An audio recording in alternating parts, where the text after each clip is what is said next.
The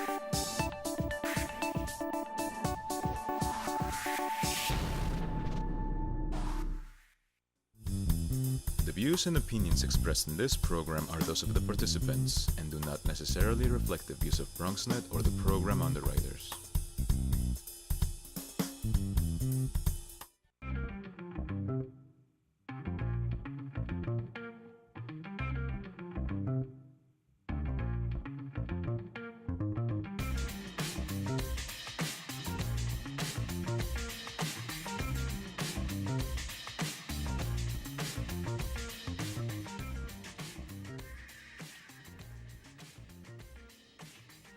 Hey there, welcome to the Bronx Buzz. This is the program where we talk to journalists and writers and photographers and videographers and anybody who really has an interesting perspective on covering the borough of the Bronx.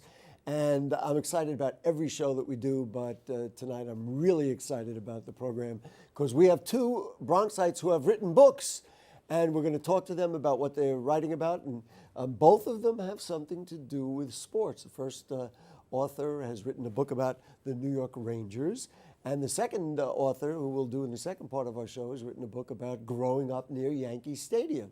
So let's get right to it and say hello to my longtime buddy, Howie Karpin, who is an author and sports journalist, and he's on Sirius XM, and he's a Major League Baseball scorer. And how are you, Howie? Good to be with you again, always. Always great. And as I said to you before the show, you and me, if we're going to talk sports, we need 2 hours because this little segment's not going to cut it. But I'm going to ask you about Super Bowl picks before we let you go. But I want to start out with the new book. The new book is called Before 94. Now, the Rangers will be celebrating, I guess it's the 25th anniversary of the 1994 Stanley Cup champions.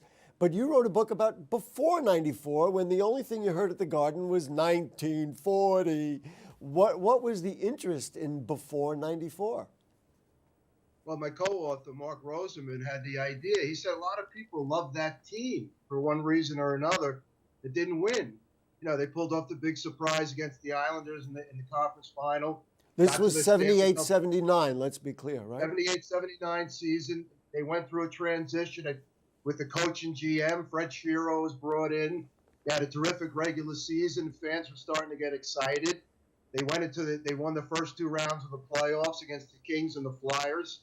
And then they played the great Islander team, or at least they weren't yet. They were about to be.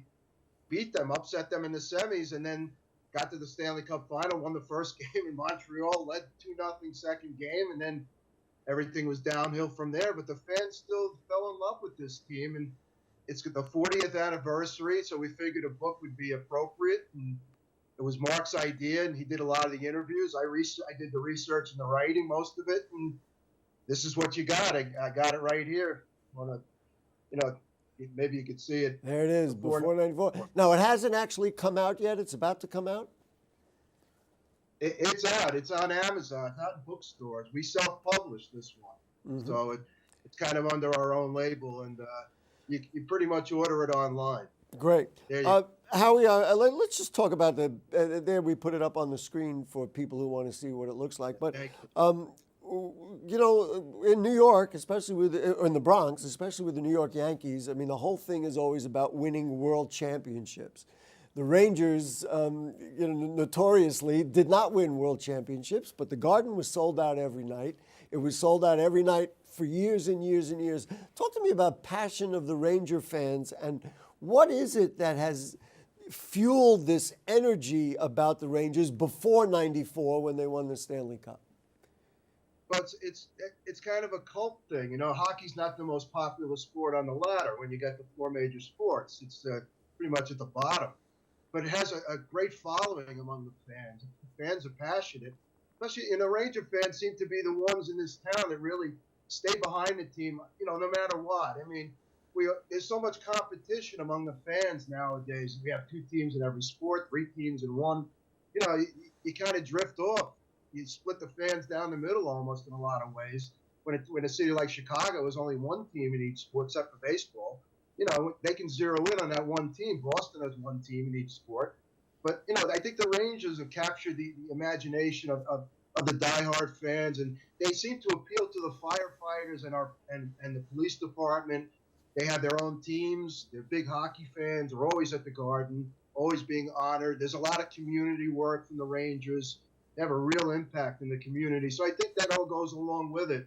I know I fell in love with the team watching it on TV in the 60s, and then I went to a game and I was hooked. So from then on, I've been a big fan. Talk to me about that particular team, even some of the names. Let's review some of it. And what's the romance, or maybe what did you learn about that team along the way? Because when you write a book or you study something, all of a sudden it's like, oh wow, I didn't know that. So just give me some of that. I think the best thing I learned was Fred Shearo's impact on a hockey team. You didn't realize what it was until you researched and heard the stories from the players themselves. You had defenseman Mike McEwen had a great year that year. He scored 20 goals for the Rangers and a really good playoff. He said he would run through a wall for Shearo. And then you heard some of the stories, how he used to motivate. He had an assistant coach. He was one of the pioneers of that. They really have assistant coaches in the early days, and he started that kind of with the Rangers. Mike Nicoluk was a very valued assistant. He ran the practices. He let the players dictate a lot of things. He had leaders in there, Phil Esposito, and even though Ron Duguay was like a party type, he supplied a little leadership as well. So, reading the stories from the players about Shearo and then going through the regular season, and then when they got to the playoffs and they knew they had a chance, they had a good team, to break the drought, which was 39 years at that point. So I think what I learned is, how they came together and how a season develops, how they bond, and how the end result was almost a championship. When you look at Ranger goalies, I mean, the names, of course, Richter and Jockerman will come up right away, and certainly Lundqvist might even be ahead. I don't want to say it. He might be ahead of Jockerman at this point.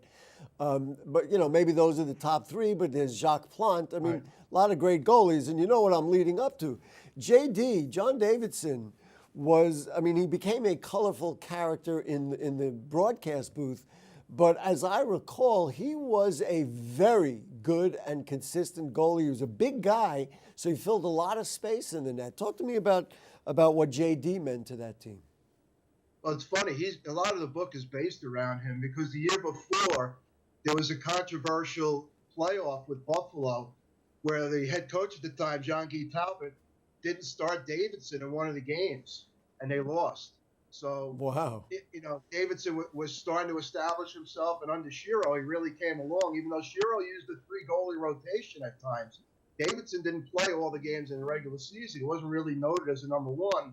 But then when the playoffs came around, he got red hot, so they rode him. And a lot of the players believed, Phil Esposito believed, that Davidson was never going to play any better than he did in those playoffs. He was red hot.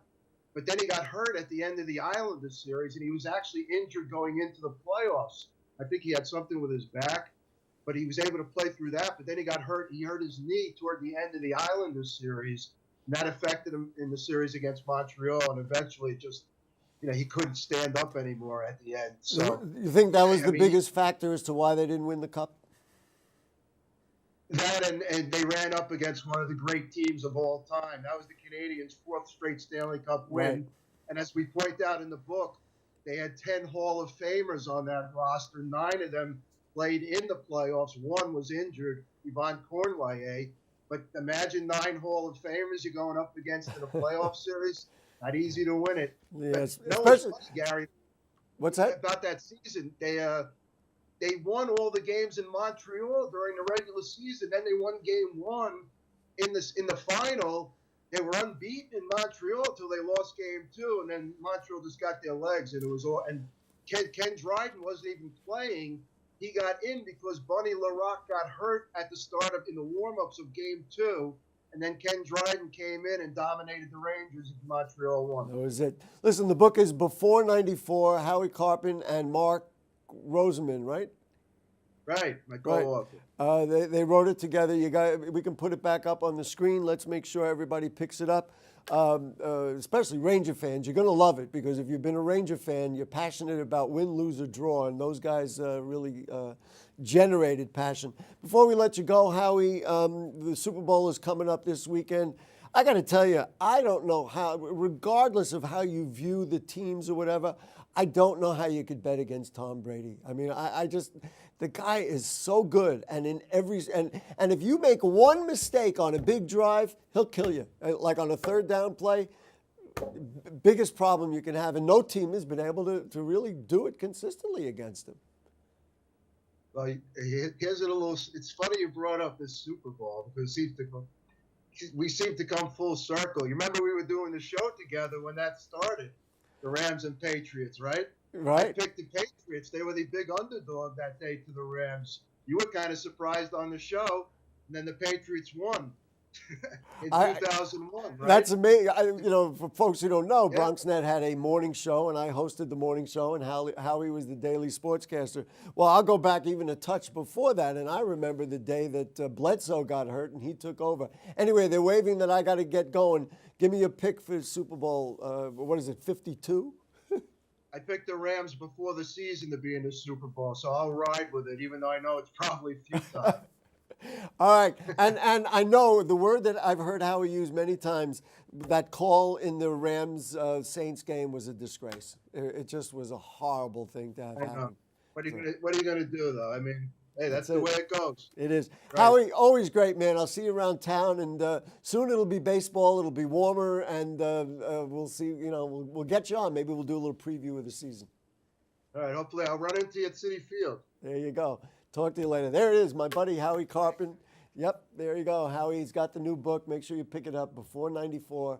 Ranger fans are going to just love the book, and of course, Howie knowledgeable about all the sports. We're going to take a break, and kind of a sports book, but really a book about the borough of the Bronx. We're going to talk about growing up in the shadow of Yankee Stadium during some of those glory years of the Yankees in 50s and 60s. Don't go away. Sure, I look cute now, but when my owner lost his job, it was rough.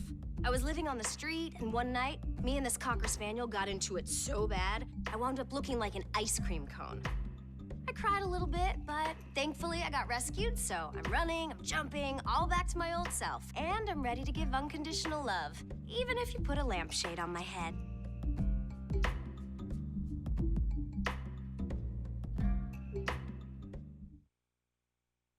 It's not always easy being a dad. Do you have panda asthma too? Does that run in the family? This is the home of the most priceless kung fu artifacts. But when you make an effort, Dad, we're not supposed to touch anything. Oh, sorry. Go along, son. it's always worth it. Whoa! The smallest moments can have the biggest impact on a child's life. Take time to be a dad today. I am gonna get you. I'm gonna get you. Call 877-4DAD-411 or visit fatherhood.gov to learn more. You know what, guys? There's a lot of tree branches and dry brush over here. We should probably move the bonfire over there.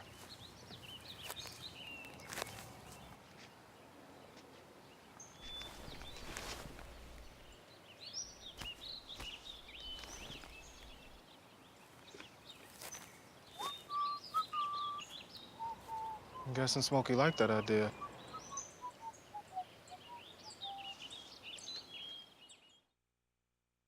Hey, it's Ava, and this is Tess from Vivo's Do It Yourselfie, where we recreate the hottest looks from today's biggest music videos. After cleaning out our closet, we have a lot of clothes we don't wear anymore. Like this old t-shirt. It's not garbage, it's actually a brand new rug. And to make it, all you need to do is cut, tie, and glue. Cut the t-shirt into strips. Tie the strips into knots. And glue the knots to the bath mat. I love it. Give your garbage another life. And recycle.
Back with you on the Bronx Buzz, and I tell you, you talk to people who have lived in the Bronx, still live in the Bronx, or have moved out of the Bronx.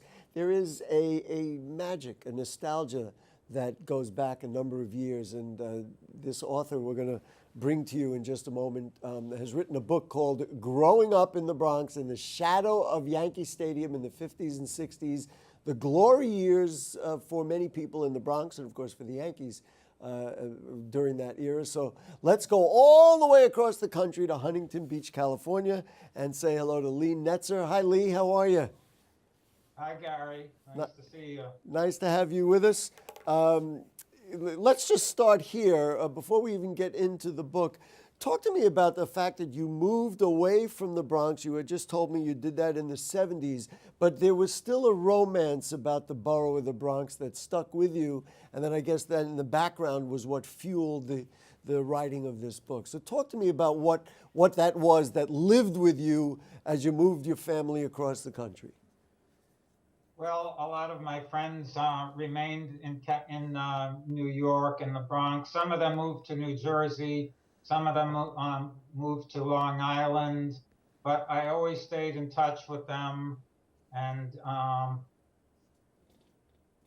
it just holds a special place in my heart. Coming from the Bronx, growing up right around Yankee Stadium. And my oldest and best friend and I decided to write a book about the neighborhood. It started in 1998 when we wrote an article that appeared back in the Bronx. The article was entitled "Living in the Shadow of Yankee Stadium." And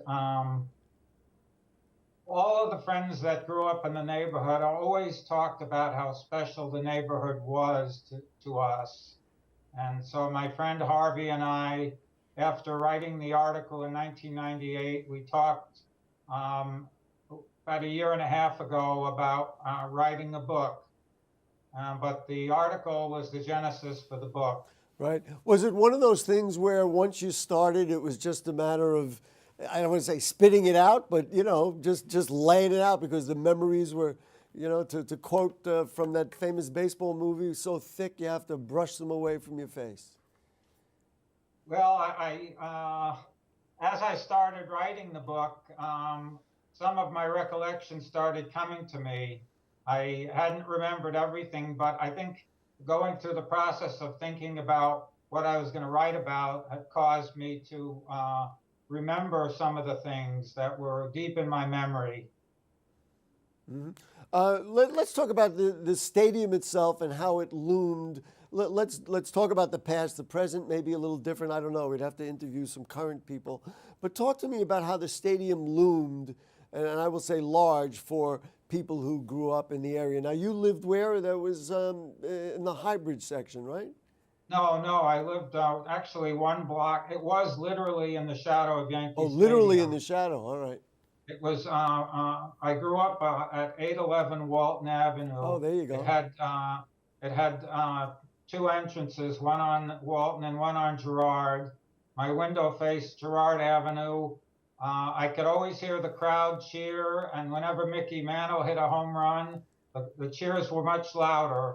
And I could even hear the Yankee public address announcer, Bob Shepard, from my window. That is kind of an unbelievable thing. He almost, I guess, provided the lullaby every night as you put your head on the pillow, especially if you were a young boy at the time.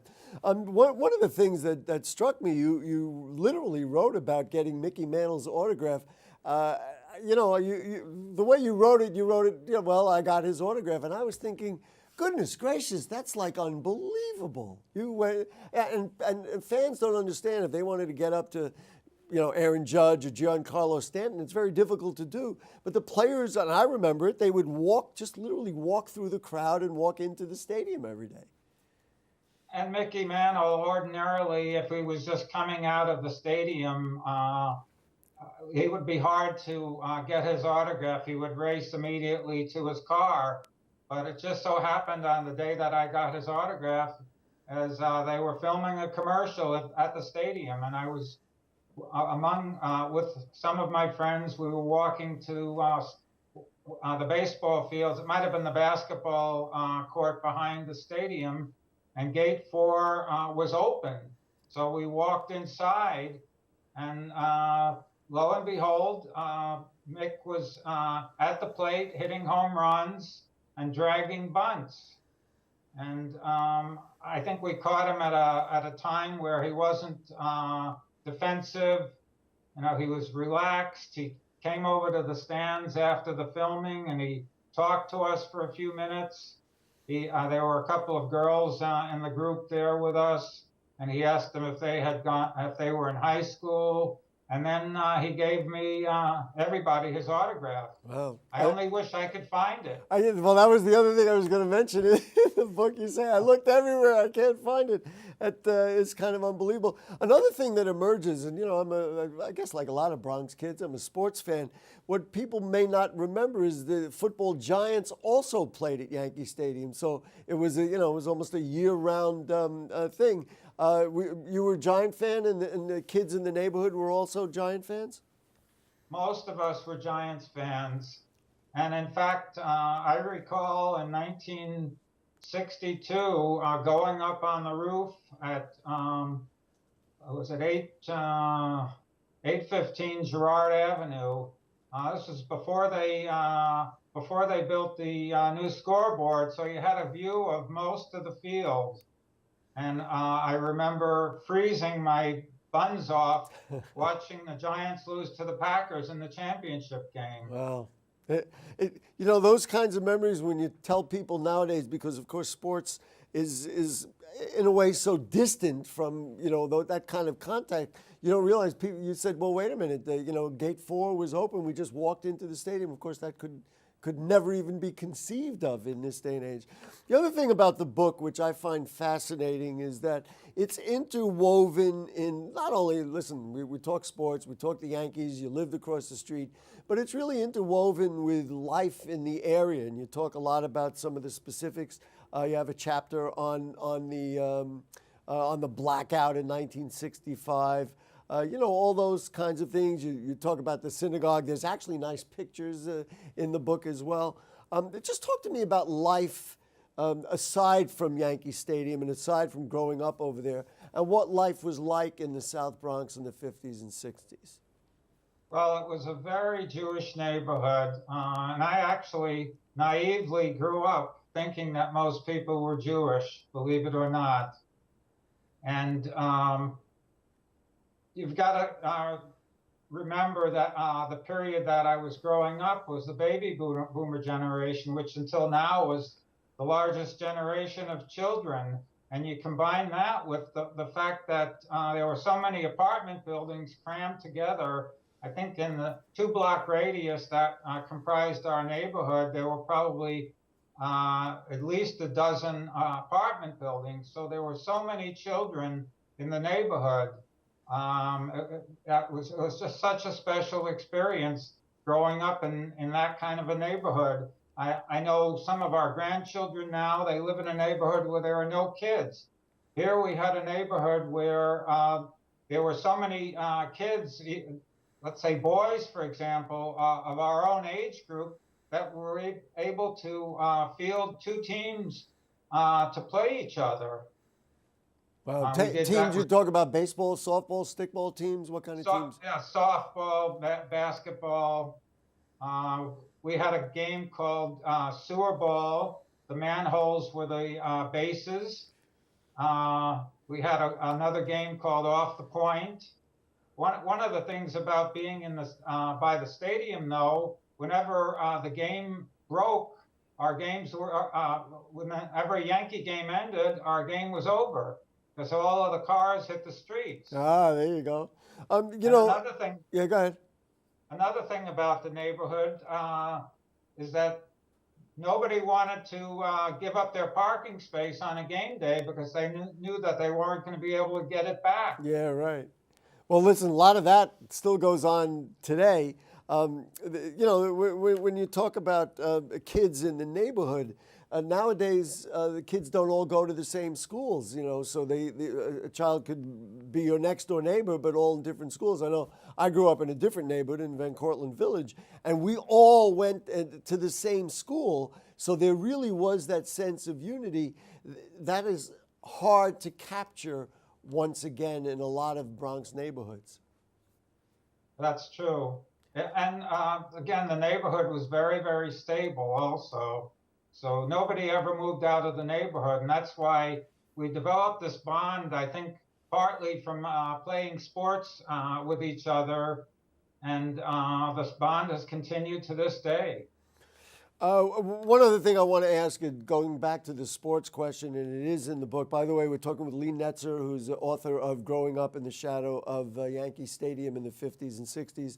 And you're asking, especially for someone like people like you and me who grew up when we did, Mantle or Mays, and that is one of the chapters in the book.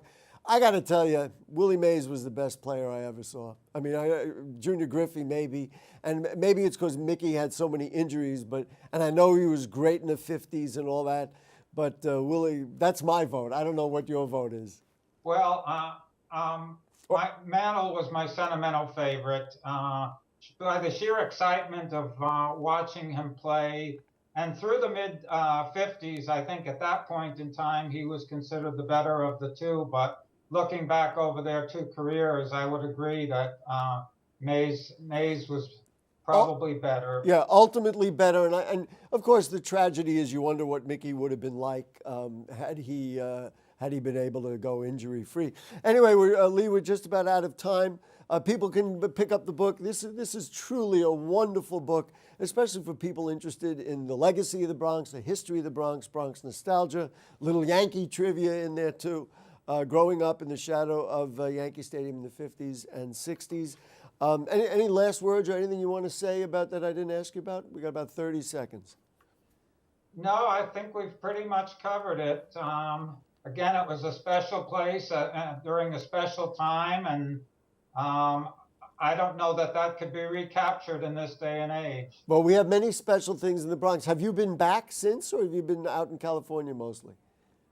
I've come back. I haven't been to the Bronx for a number of years. Right. I think the last time I was back was 2014. All right. Well, listen, next time you come back, you're going to visit with me, and we'll chat about our times at DeWitt Clinton High School. He's a Clinton man as well. Lee, a pleasure to have you. Thank you so much for your time. Thank you for having me, Gary. All right, there we go. Maybe a little bit warmer out there in Huntington Beach, California, but nonetheless, the Bronx is all over the United States of America. We will have Councilmember Rafael Salamanca on Bronx Talk on Monday night. And between now and then, you stay warm, stay dry, stay happy, and we'll see you then. Good night.